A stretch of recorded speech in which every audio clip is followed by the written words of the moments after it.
Entre défense de l'action du président de la République et de son gouvernement et appel au rassemblement, le Premier ministre François Fillon a su séduire ce jeudi à Nîmes une salle des Costères bien remplie et déjà acquise. Nous devons nous rassembler.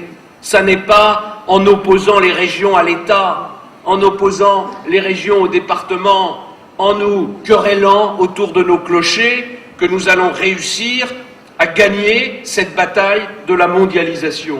Et quand j'entends sans arrêt cette gauche qui nous explique que les régions doivent être des contre-pouvoirs pour empêcher la politique du gouvernement de se mettre en place, eh bien je vous dis qu'on ne conduit pas une 908 en appuyant en même temps sur le frein et sur l'accélérateur.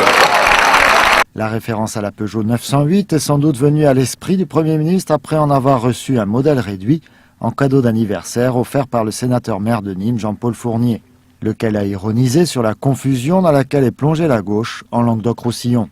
Au point que l'on ne parvient même pas à se réjouir du ridicule absolu dans lequel se sont plongés tour à tour les communistes, les écologistes ou les socialistes, qu'ils soient exclus ou pas d'ailleurs.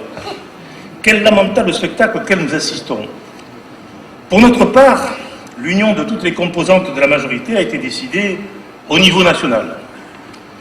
Je souhaite que cette stratégie soit payante. Quant à Raymond Couder, la tête de liste de la droite, il a lui insisté sur le bilan qu'il juge forcément négatif de l'équipe sortante.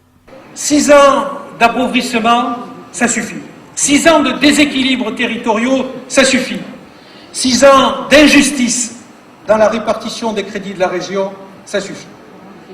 Chers amis, chers habitants du Languedoc-Roussillon, je vous appelle à la révolte contre ce système qui étouffe la région.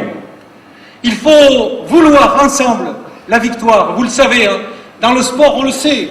C'est celui qui veut le plus la victoire qui l'emporte. En conclusion de cette intervention, le Premier ministre a promis une loi sur le voile intégral. Et je veux dire sur ce sujet que la pratique du port du voile intégral heurte notre conception ouverte de la vie sociale.